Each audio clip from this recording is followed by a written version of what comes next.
La República Romana, de Isaac Asimov. Colección Historia Universal Asimov. Capítulo 8. Silla y Pompeyo, el Ponto. El nuevo peligro surgió en Asia Menor, que hasta entonces nunca había planteado serios problemas a Roma. El tercio occidental había abarcado al leal aliado de Roma, Pérgamo, y ya hacía 40 años que era territorio romano, con el nombre de provincia de Asia. Al noroeste de esta provincia estaba Bitinia, que un siglo antes había sido el último refugio de Aníbal. Véase el ajuste de cuentas con Filipo en el capítulo 6. Ahora era un títere romano, como lo había sido Pérgamo. Al este y sudeste de Bitinia había una serie de otros reinos, todos los cuales habían sido creados después de la muerte de Alejandro Magno. Sobre la costa oriental del Mar Negro, por ejemplo, estaba el Ponto, que tomó su nombre del nombre griego del Mar Negro. El Ponto había sido originalmente parte del Imperio Persa, pero había estado unido a él por débiles vínculos. Después de que Alejandro Magno conquistase el Imperio Persa y después de morir, el Ponto hizo fracasar todos los intentos de los generales macedónicos de apoderarse de él. En el año 301 a.C., afirmó su completa independencia bajo Mitrídates I, gobernante de ascendencia persa. Al sur del Ponto estaban Galacia y Capadocia, cuya historia era semejante a la del Ponto. Galacia fue así llamada porque tribus galas que habían invadido Asia Menor 2 siglos antes se habían establecido allí. Al este del Ponto, desde el Mar Negro hasta el Caspio, al sur de las elevadas montañas del Cáucaso, estaba Armenia. De estos reinos, el Ponto fue el que más floreció, bajo un linaje de reyes vigorosos, todos llamados Mitrídates. Luchó contra las monarquías helenísticas mayores y sus más peligrosos enemigos fueron los seleucidas. Cuando Antíoco III fue humillado por los romanos, el Ponto tuvo ocasión de expandirse y logró dominar el Mar Negro hacia el oeste, hasta el límite con Bitinia. Cuando Roma se apoderó de Pérgamo, era rey del Ponto Mitrídates V. Al igual que los otros reyes de Asia Menor, hizo alianza con Roma y se cuidó siempre de no hacer nada que ofendiese a la ciudad conquistadora. Pero hizo todo lo que pudo para aumentar el poder del Ponto y anexarse partes de Galacia y Capadocia, esforzándose por lograr que Roma aceptase este aumento de su poder. Pero en el año 121 a.C. fue asesinado por sus propios cortesanos y le sucedió en el trono su hijo de 11 años, con el nombre de Mitrídates VI, a veces llamado Mitrídates el Grande. Se cuentan toda clase de historias sobre Mitrídates VI. Evitó ser muerto e incluso dominado por sus guardianes y parientes por pura habilidad y coraje. Recibió una educación muy vasta y se decía que había aprendido 22 lenguas. Quizá la historia más famosa que se cuenta de él es que tomaba pequeñas cantidades de toda clase de venenos para inmunizarse a ellos. Esperaba, de este modo, evitar el asesinato por envenenamiento. Esto solo es posible lograrlo con respecto a muy pocos venenos, dicho sea de paso. Cuando Mitrídates tuvo edad suficiente, comenzó un vigoroso programa de expansión, principalmente en la dirección opuesta a los dominios romanos. Se apoderó de la legendaria tierra de Cólquida, a la que llegaron Jasón y los argonautas para obtener el vellocino de oro, según los mitos griegos. Extendió su poder también a las costas septentrionales del Mar Negro, donde 6 siglos antes se habían establecido ciudades griegas en lo que es ahora la península de Crimea. Afirmó la dominación del Ponto sobre Galacia y Capadocia y formó una estrecha alianza con Armenia. Pudo hacer todo esto sin la intervención romana, pues la atención de Roma estaba puesta concentradamente en Yugurta, al sur, y en las hordas bárbaras del norte. No tenía tiempo para preocuparse por un reyesuelo oriental que combatía en montañas y costas remotas.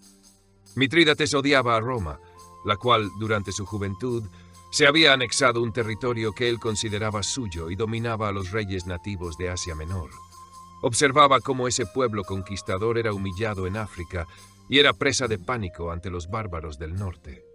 Es cierto que había vencido, en definitiva, pero luego en la misma Italia había estallado la guerra civil. Mitrídates debe de haber pensado que no tenía nada que temer.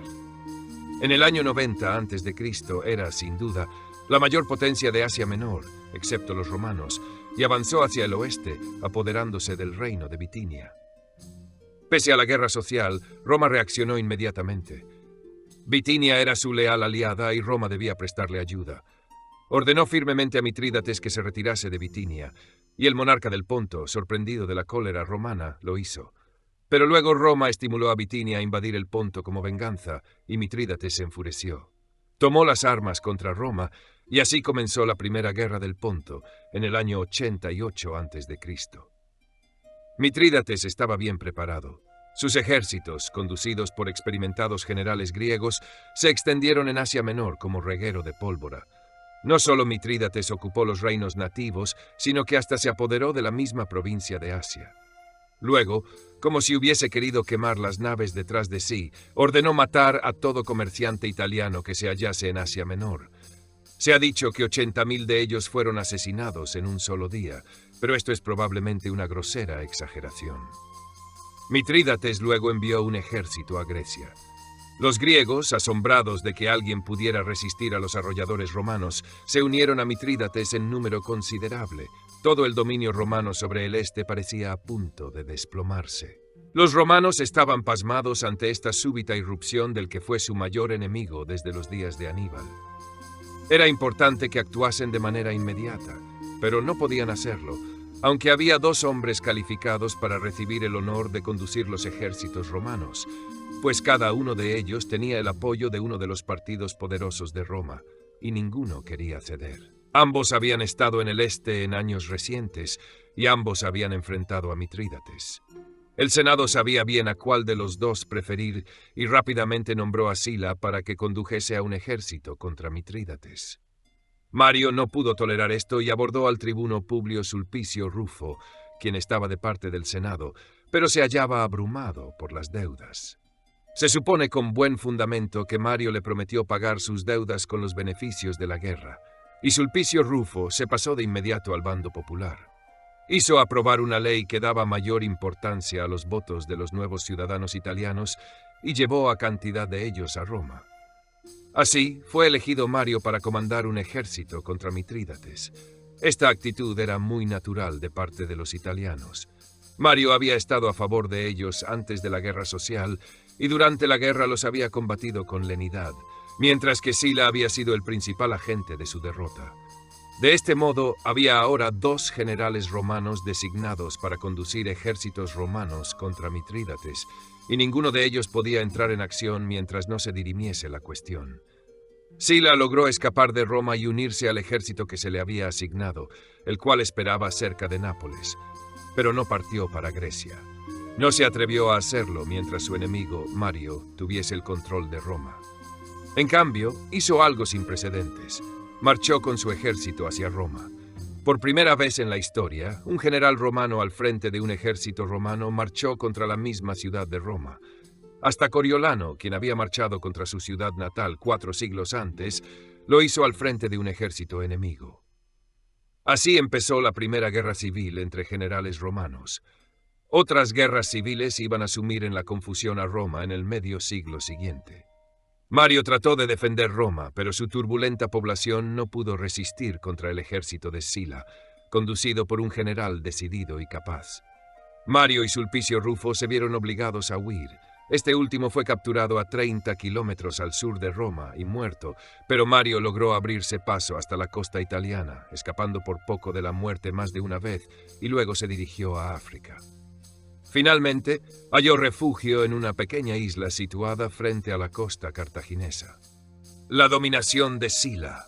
Sila era ahora un indiscutido procónsul, esto es, alguien que no es realmente cónsul, pero conduce ejércitos como si lo fuese, y se sintió suficientemente seguro como para abandonar Italia. En el año 87 a.C.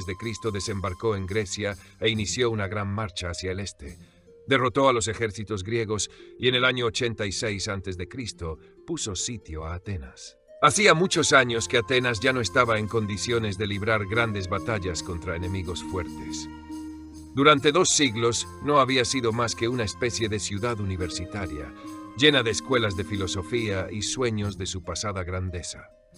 Sin embargo, cuando los ejércitos de Mitrídates aparecieron en Grecia, Atenas sintió la tentación de correr una última aventura. Le abrió sus puertas y se entregó a las delicias de ser antirromana.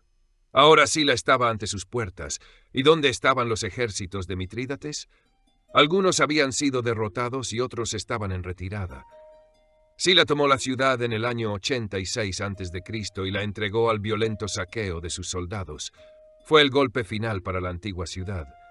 Nunca volvió a levantar la cabeza para emprender una acción independiente, por trivial que fuera. Sila luego se desplazó hacia el norte, continuó derrotando ejércitos enemigos con considerable facilidad y se abrió paso por las costas septentrionales del mar Egeo en dirección a Asia Menor. En el año 84 a.C., Mitrídates vio que toda resistencia era inútil e hizo la paz. Esta fue bastante dura para él. Tuvo que ceder todas sus conquistas, entregar su flota y pagar una enorme indemnización. Además, se salvó por poco. Sila consideró necesario hacer la paz rápidamente, pues no disponía del tiempo necesario para destruir completamente al rey del Ponto. Los problemas estaban en Roma. Naturalmente, una vez que Sila dejó Italia, el Partido Popular, derrotado temporalmente, levantó cabeza de nuevo. El cónsul Lucio Cornelio Cinna, elegido justamente cuando Sila partía para Grecia, era del Partido Popular y trató infructuosamente de detenerlo. Después de la partida de Sila, Cinna trató de hacer aprobar algunas leyes propuestas por el Partido Popular. Pero el otro cónsul se opuso y Cinna fue expulsado de Roma. Pero fuera de Roma, pidió apoyo a los italianos y trajo de vuelta a Mario de la isla en que estaba exiliado. Juntos marcharon contra Roma y la tomaron. Mario tenía por entonces alrededor de 70 años y parecía enloquecido de odio contra su viejo enemigo, el Senado. Había salvado a Roma de Yugurta y de los bárbaros 15 años antes, y su recompensa había sido su permanente humillación por el Senado y su favorito, Sila. Se entregó a una orgía de venganza y mató a sus enemigos allí donde los encontró. Entre ellos, claro está, se contaban todos los senadores que pudo atrapar, y el Senado nunca volvió a recuperarse totalmente de este holocausto. Su dignidad quedó destruida, y en lo sucesivo ningún general romano vaciló en seguir sus propios planes sin consideración alguna por lo que el Senado pudiera decir. En el año 86 a.C., Mario y Cinna forzaron su elección como cónsules, con lo que Mario fue cónsul por 7ª vez, como según la tradición le habían predicho en su juventud, pero murió 18 días después de su elección, dejando a Cinna solo al frente de la ciudad. Todo dependía ahora de qué actitud tomase Sila. El Partido Popular envió un general con un ejército a Asia Menor para reemplazar a Sila, pero es difícil reemplazar a un general victorioso. El nuevo ejército se pasó al bando de Sila y su general se suicidó. Sila dejó 2 legiones en Asia Menor y llevó el resto de sus ejércitos a Italia. Los sucesos que siguieron fueron casi una repetición de la guerra social. Cinna y los otros reformistas tenían la mayor parte de sus partidarios entre los italianos, y estos nuevamente se enfrentaron con un ejército romano en el año 84 a.C., a cuyo frente se hallaba el mismo general que había combatido contra ellos 5 años antes. Los italianos no tuvieron más suerte esta vez. Cinna murió en un motín y el Partido Popular retrocedió cada vez más. Finalmente, en el año 82 a.C., Sila obtuvo una gran victoria sobre los italianos en la Puerta Colina de Roma, la misma puerta a la que se había aproximado Aníbal en su gran correría de siglo y medio antes. Esto puso fin a toda resistencia y a la Primera Guerra Civil. Sila obtuvo una victoria completa, celebró un magnífico triunfo y se dio a sí mismo el nombre de Félix, feliz. Revivió el viejo cargo de dictador que Cincinato había ocupado antaño. Véase la decadencia de los etruscos en el capítulo 2. Y en el año 81 a.C., 672 desde la fundación de Roma, se convirtió en dictador de Roma. Pero no fue un cargo de emergencia por un lapso limitado, como había sido en tiempos de Cincinato. Asumió el cargo por un periodo indefinido, como un monarca absoluto o un dictador en el sentido moderno. Fue ahora Sila quien inició una serie de ejecuciones de miles de sus enemigos políticos. Muchos miembros del Partido Popular, incluidos algunos senadores, perecieron. No era cuestión de mera crueldad o de sed de sangre. Muchos de los que eran señalados para ser ejecutados, proscriptos, no habían cometido ningún crimen particular o contra Sila, pero tenían propiedades. Una vez ejecutados por traición, sus propiedades pertenecían a la ciudad de Roma. Podían ser subastadas, y Sila o sus amigos podían pujar por ellas. Puesto que nadie osaba pujar contra ellos, la gente de Sila obtuvo propiedades prácticamente por nada. Así, la ejecución de personas fue un modo de recompensa y de enriquecimiento de Sila y sus amigos. Uno de los que podían haber sido ejecutados era un joven aristócrata llamado Cayo Julio César, sobrino del fracasado general romano de la guerra social al que Sila había reemplazado. El joven César era sobrino de la esposa de Mario, y su propia esposa era hija de Cinna. Sila le ordenó que se divorciase de su mujer, pero César tuvo el valor de negarse. Esto podía haberle costado la vida, pero se salvó por los ruegos de su aristocrática familia. Sila perdonó la vida a César con renuencia, pero dijo con acritud: «Vigiladlo. En ese joven hay muchos Marios». Sila se dedicó a restablecer el poder del Senado y a reducir el poder de todas las influencias que estuviesen contra el Senado. Designó nuevos senadores en lugar de los que había matado Mario y dobló el número de ellos, de 300 a 600. Incluyó equites entre los senadores, como Druso había propuesto 10 años antes, para reforzar el vínculo entre los terratenientes y los comerciantes. Debilitó drásticamente los poderes de los censores y los tribunos, y decretó que constituía un delito de traición que un general llevase su ejército fuera de la provincia que tenía asignada. También hizo revisar y actualizar el Código de Leyes romano, liberándolo de una dependencia demasiado estrecha de las viejas 12 tablas, véase Patricios y Plebeyos en el capítulo 2, y permitiendo a los pretores establecer nuevos precedentes para satisfacer nuevas necesidades, pero reservó cuidadosamente todas las funciones judiciales a los senadores exclusivamente. Sila también castigó brutalmente a aquellas regiones de Italia que habían estado activamente de parte de Mario. Los restos de las culturas etrusca y samnita fueron totalmente eliminados. También hizo que esto redundase en beneficio del Senado, pues estableció a sus soldados en tierras vacías, con la esperanza de que pudieran ser en el futuro una vigorosa base del poder del partido senatorial. En el año 79 a.C., Sila pensó que había completado sus reformas y restablecido lo que él consideraba como los buenos viejos tiempos de Roma. Por ello, renunció a la dictadura y devolvió todo el poder al Senado. Al año siguiente murió, a la edad de 60 años. Pero las reformas de Sila no perduraron. Sus cambios en el código legislativo sobrevivieron, pero todo lo demás se derrumbó inmediatamente. El Senado no pudo volver a ser lo que había sido antaño y desde entonces quedó a merced de los generales. Durante su dictadura, Sila trató de mantener la quietud en el este. Algunos de los generales menores de allí trataron de ganar gloria mediante escaramuzas contra Mitrídates, a veces llamadas la Segunda Guerra del Ponto, pero Sila los refrenó e impuso la paz en el año 81 a.C., en los términos con que había concluido la Primera Guerra. Mitrídates, sin embargo, sabía que no podía descansar. Los desórdenes internos podían impedir a los romanos ejercer todo su poder en ese momento, pero no podía confiar siempre en tales desórdenes. Los romanos nunca le perdonarían su matanza de italianos en Asia Menor durante el año 88 a.C., como nunca habían perdonado a Cartago la matanza de Canas. La prueba de esto era que el Senado romano se cuidó mucho de ratificar la paz con Mitrídates, de modo que ésta solo era un acuerdo personal con Sila, y Sila había muerto en el año 78 a.C. Por consiguiente, Mitrídates juzgó que era natural prepararse para la reiniciación de la guerra y esperar alguna oportunidad favorable para descargar el golpe. Tal oportunidad surgió en el año 74 a.C., cuando Nicomedes III de Bitinia murió sin dejar heredero. Nicomedes III había sido siempre un fiel partidario de Roma y había combatido constantemente con Mitrídates. Cuando sintió aproximarse la muerte, tomó la medida que juzgaba lógica para mantener a Bitinia permanentemente fuera del dominio de su enemigo del Ponto. Legó a Roma el reino de Bitinia, que se convirtió en una provincia romana. Mitrídates declaró que ese legado carecía de validez y con un gran ejército entró en Bitinia y la ocupó. Así comenzó la Tercera Guerra del Ponto, y nuevamente Mitrídates comenzó arrollando a todos los que se le oponían.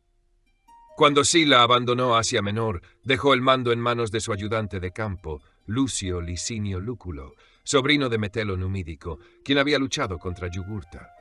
Lúculo, un hombre eficiente pero severo y antipático, Dejó las escaramuzas menores de la Segunda Guerra del Ponto a sus lugartenientes y dedicó su tiempo a reorganizar y reformar la administración de Asia Menor. En el proceso, impuso pesadas multas a las ciudades que habían ayudado a Mitrídates, y parte del dinero fue a parar a sus arcas privadas. Pero ahora que Mitrídates estaba nuevamente en campaña, Lúculo emprendió una acción firme. Derrotó a Mitrídates en una serie de batallas y lo rechazó nuevamente al Ponto. En el año 73 a.C., invadió el Ponto mismo y obligó a Mitrídates a huir al este, a Armenia. Armenia estaba gobernada entonces por un monarca fuerte, Tigranes, que había subido al trono en el año 95 a.C. y se había fortalecido mediante conquistas y reformas, como había hecho Mitrídates en el Ponto. Tigranes se casó con la hija de Mitrídates y ambos reinos habitualmente actuaban como aliados. Tigranes ayudó a Mitrídates desde el comienzo, aunque hasta entonces se cuidó de emprender acciones militares concretas. Fue a la corte de su yerno a donde Mitrídates huyó. Tigranes, impresionado por las victorias romanas, podía haberlo entregado, pero los embajadores romanos que fueron en el año 70 a.C. a exigir tal entrega se mostraron innecesariamente arrogantes y el armenio, ofendido, decidió luchar. Lúculo inmediatamente tomó Armenia y derrotó al grande, pero no muy bien adiestrado, ejército de Tigranes, tras lo cual tomó la capital Armenia en el año 69 a.C., mientras Tigranes y Mitrídates huían.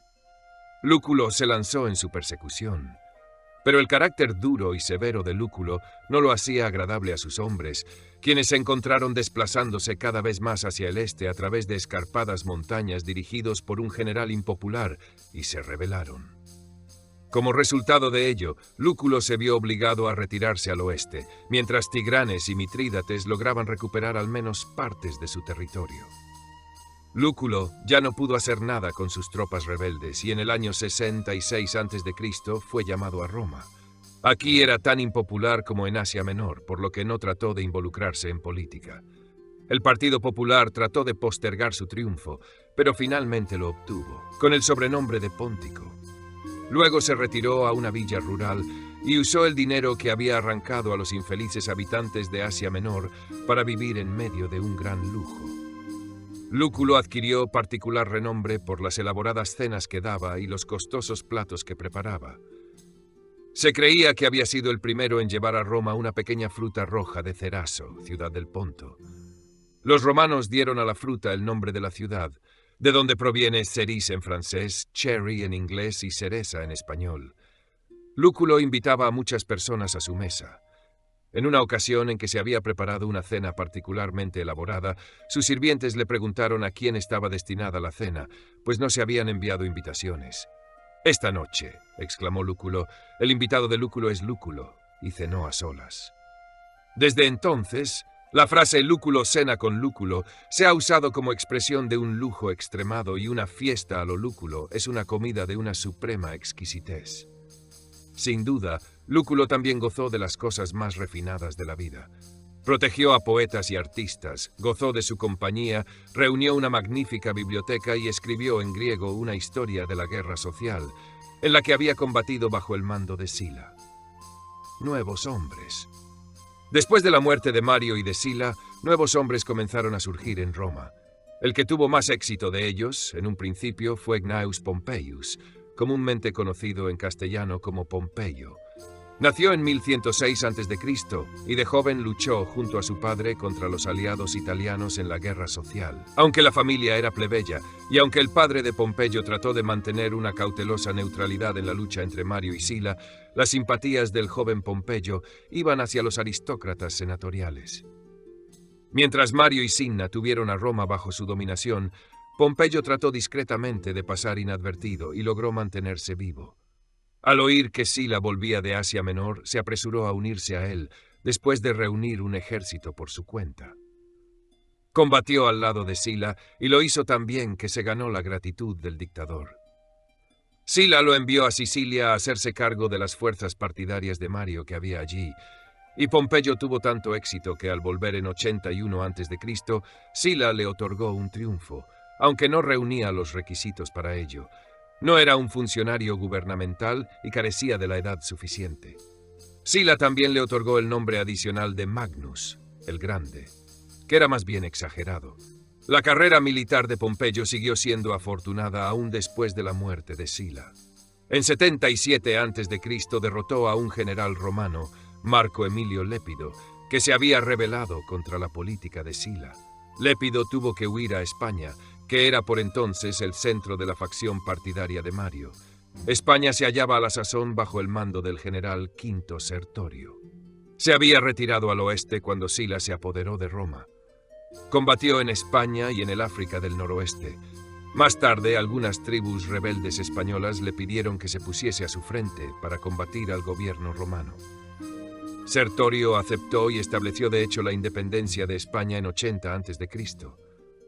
Fue un general eficiente e ilustrado que trató bien a los españoles nativos, tratando de civilizarlos según el modelo romano, formando un senado nativo y estableciendo escuelas para los jóvenes del país. Más aún, derrotó a las fuerzas regulares romanas enviadas contra él. Pompeyo juzgó natural perseguir al derrotado Lépido, y en 77 a.C.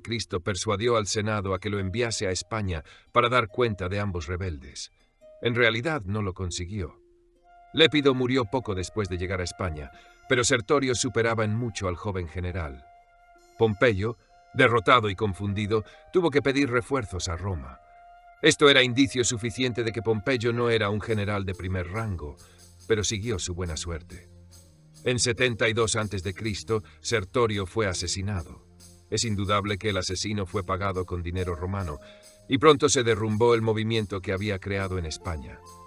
Aunque no lo merecía, se atribuyó a Pompeyo todo el mérito por esto. El interés romano por los combates de gladiadores se había convertido en una costumbre perversa y repugnante. Originalmente, esos espectáculos habían sido ejercicios en los que los contrincantes armados desplegaban su capacidad para atacar y defenderse con eficiencia. Esto era útil porque ayudaba a los soldados a mantenerse en forma, y esa práctica les permitía salvar la vida en las batallas reales. Pero cuando llegaron a Italia, esclavos extranjeros, se adoptó el hábito de escoger los gladiadores entre ellos. A los romanos no les importaba mucho lo que les ocurriese a los esclavos, y les divertía hacer luchar a esos gladiadores hasta la muerte o enfrentarlos con bestias feroces. Hacían grandes apuestas a los gladiadores, como hoy apostamos a los boxeadores profesionales. Algunos gladiadores especialmente buenos podían sobrevivir largo tiempo y hasta conquistar finalmente su libertad, mas para la mayoría su vida era breve y dura, y su muerte sangrienta. Había un gladiador que era originario de Tracia, la región que está al norte del mar Egeo y al este de Macedonia, y se llamaba Espartaco. Había sido capturado por los romanos, quizá después de haber desertado del ejército romano, y por su talla y fortaleza, enviado a una escuela de gladiadores. En 73 a.C. persuadió a una cantidad de otros gladiadores a escaparse de la escuela y usar sus armas contra sus amos romanos, en vez de hacerlo unos contra otros. Se escaparon 70 gladiadores, a quienes se unieron pronto otros esclavos ansiosos de tratar de recuperar su libertad. Así comenzó la Guerra de los Gladiadores o la Tercera Guerra Servil. En las dos primeras guerras de este tipo había sido Sicilia la que había sufrido. Ahora fue Italia la que se vio obligada a enfrentarse con los horrores de una guerra de esclavos, y lo que era peor aún, esta vez los esclavos estaban dirigidos por un hábil jefe. Durante 2 años, Espartaco derrotó a todos los ejércitos romanos enviados contra él. En la cúspide de su poder, tuvo 90.000 hombres bajo su mando y dominó casi toda la Italia meridional. En 72 a.C. se abrió camino hacia el norte, hacia los Alpes, con la intención de abandonar Italia y conquistar la libertad permanente en las regiones bárbaras del norte. Pero sus hombres, engañados por sus victorias iniciales, prefirieron permanecer en Italia para obtener un rico botín, y Espartaco tuvo que volver al sur nuevamente. Por fin, los romanos hallaron al hombre capaz de salvarlos, el pretor Marco Licinio Craso. Este, nacido alrededor del 115 a.C., pertenecía a una conocida familia conservadora. Su padre y su hermano estaban entre los que habían muerto a manos de Mario y Cinna, y él había salvado su vida porque se marchó apresuradamente de Italia. Cuando Sila volvió, Craso, como Pompeyo, se unió inmediatamente a él, y también como Pompeyo, se convirtió en uno de los favoritos de Sila. Craso fue uno de los que se enriqueció como resultado de las proscripciones de Sila. Reunió todas las propiedades que pudo de las que habían sido confiscadas y no vaciló, según algunos relatos, en hacer ejecutar a personas inocentes cuyas propiedades codiciaba. Se ganó la horrible reputación de ser un monstruo de codicia, pero se convirtió en el hombre más rico que había existido nunca en Roma y fue llamado Crassus Dives, o sea, Craso el Rico.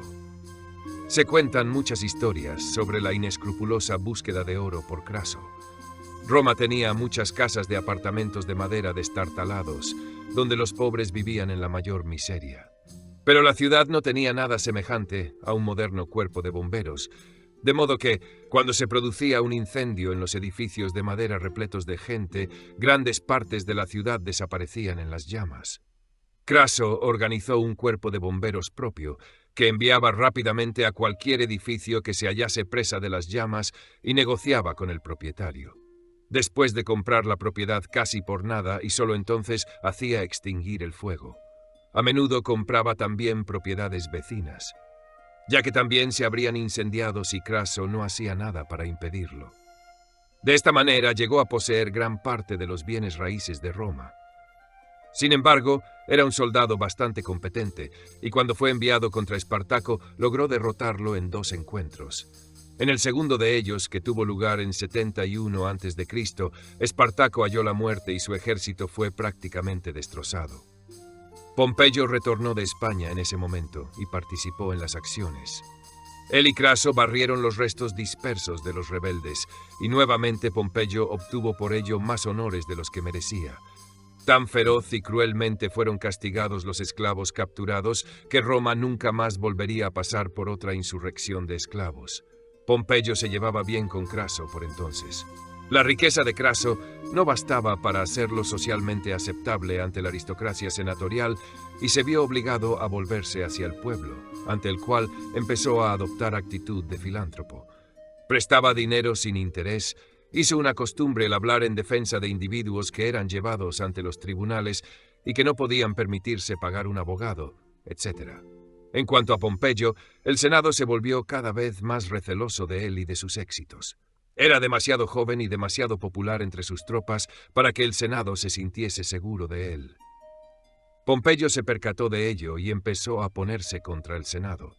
La miopía del Senado era grande en todo esto, pues una vez que Pompeyo y Craso unieron sus fuerzas, pudieron hacer una campaña para obtener el consulado, y lo ganaron en 70 a.C. Como cónsules, inmediatamente empezaron a debilitar al Senado. Restablecieron los poderes de los tribunos y los censores, de modo que, solo 8 años después de la muerte de Sila, toda su obra quedó deshecha, y ello por obra de 2 de sus favoritos, contra los cuales se había opuesto el Senado estúpidamente. Pompeyo y Craso también se dispusieron a reformar los tribunales, que Sila había dejado exclusivamente en manos del Senado y que seguían siendo notoriamente corruptos. Un ejemplo particularmente repugnante de esto era un político romano llamado Cayo Verres, individuo inescrupuloso y sin principios, cuya única finalidad en la vida era robar. En un principio había sido partidario de Mario, pero se pasó al bando de Sila cuando comprendió que éste iba a ganar. Sila le perdonó los robos que ya había cometido y lo envió a Asia para formar parte del equipo del gobernador de esta provincia. Ambos robaron desvergonzadamente a los impotentes provincianos, pero cuando fueron llevados a juicio en Roma, Verres presentó tranquilamente documentos oficiales contra el gobernador y él quedó libre de cargo.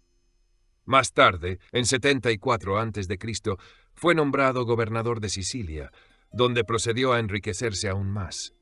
Era habitual, desde luego, que los gobernadores se enriqueciesen por medios ilegales. Luego, cuando terminaban en sus funciones y los provincianos presentaban juicio contra ellos ante el Senado, era habitual que éste hiciera la vista gorda. Todo senador esperaba su oportunidad para hacer una buena operación o ya la había hecho. Pero el saqueo debía estar dentro de ciertos límites. Verres no conocía límite alguno. Batió todos los récords de villanía. Sus robos eran increíbles y hasta robó a la misma ciudad de Roma, pues se embolsó un dinero que se le había dado para pagar a los barcos cargados de cereales que los transportaban de Sicilia a Roma. Por entonces se estaba destacando en Roma otro hombre, Marco Tulio Cicerón. Cicerón, nacido en 106 a.C., no era un guerrero, pues había sido bastante enfermizo en su juventud, sino que era un intelectual. Cuando joven, había servido en las filas durante la Guerra Social. Esta fue su única experiencia militar, y no duró mucho. En la Guerra Civil, sus simpatías habían estado con Sila, pero consiguió evitar el verse obligado a combatir. En cambio, se dedicó a adquirir una educación, viajando por todo el este culto para tomar clases de grandes maestros. A su retorno a Roma, en 77 a.C., se casó con Terencia, rica mujer de mucho carácter que lo dominó, pues tampoco era un luchador en su casa. Cicerón tenía dones naturales de escritor y orador. En el este aprendió oratoria y llegó a ser el más grande orador de la historia romana. Solo él puede ser comparado con Demóstenes, el gran orador griego que vivió 2 siglos antes que Cicerón. Mientras se tratase de hablar, Cicerón podía combatir vigorosamente, atacar con energía y ganar. En aquellos días, las decisiones legales tomadas por los tribunales no siempre dependían de los elementos de juicio. A menudo los jueces y el pueblo eran persuadidos por la oratoria de los abogados, quienes trataban deliberadamente de despertar los prejuicios y las emociones en beneficio de sus clientes. Cicerón lograba esto de maravilla, gracias a su genio oratorio, y pronto se convirtió en un abogado muy cotizado.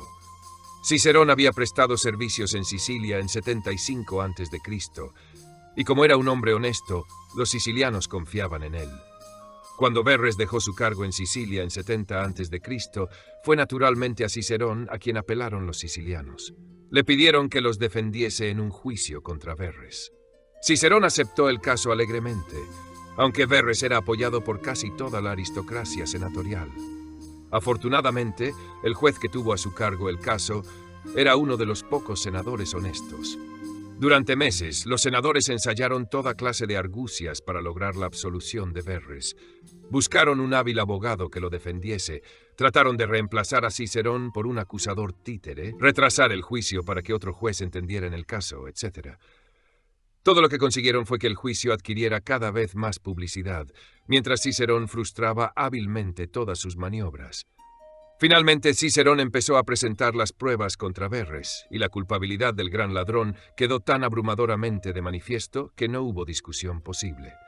Verres huyó a Masilia y fue condenado en ausencia. Pero se llevó muchos de los bienes robados y vivió confortablemente durante otro cuarto de siglo.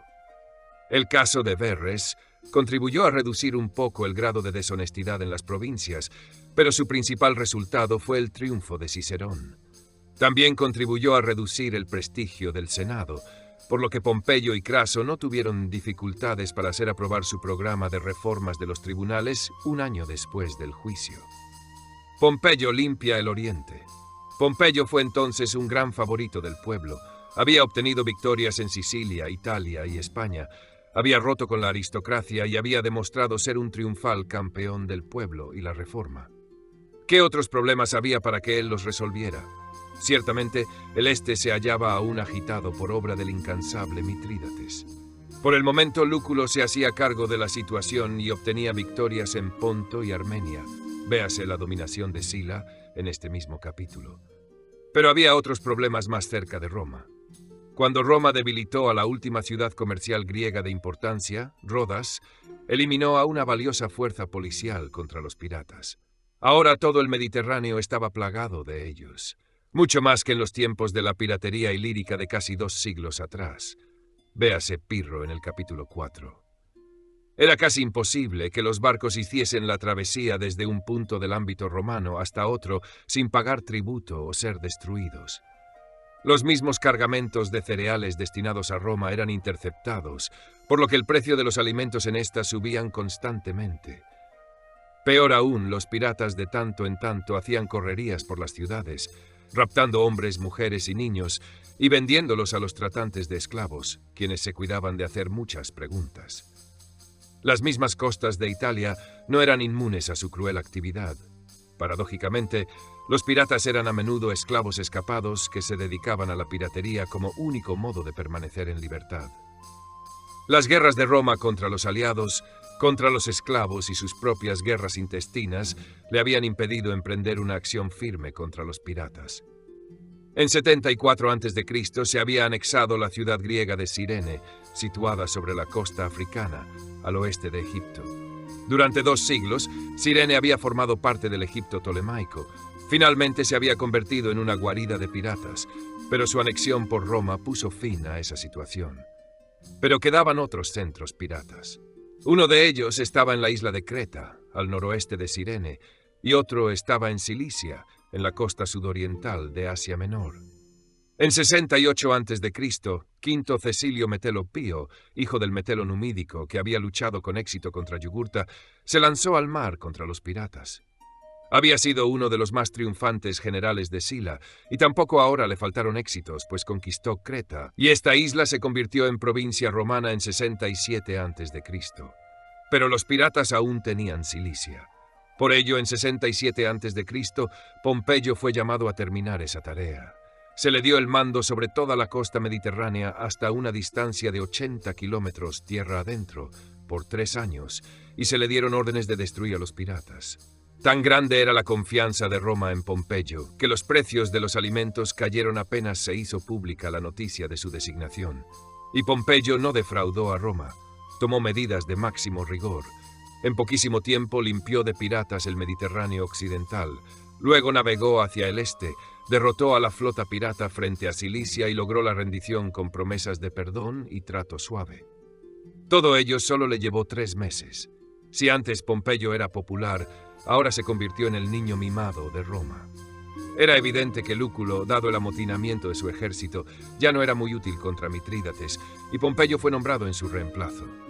Pompeyo marchó al interior de Asia Menor, donde Lúculo había hecho todo el trabajo duro, pero fue nuevamente a Pompeyo a quien se atribuyó el mérito. Pompeyo derrotó fácilmente a Mitrídates, quien otra vez tuvo que retroceder hacia el este y buscar seguridad en Tigranes de Armenia. Pero Tigranes ya tenía suficiente. Evitó problemas mayores, negándole la entrada a Mitrídates y aceptando la dominación romana. Mitrídates huyó al norte del Mar Negro, donde Pompeyo no quiso seguirlo. Durante un tiempo, Mitrídates pensó en reunir una gran horda de bárbaros e invadir la misma Italia. Pero los pocos seguidores que le quedaban empezaron a rebelarse contra sus inútiles guerras con Roma. Cuando su propio hijo pasó a la oposición, Mitrídates finalmente cedió y en 63 a.C. se suicidó y puso fin a su largo reinado de 57 años. Mientras tanto, Pompeyo se dedicó a limpiar el oriente.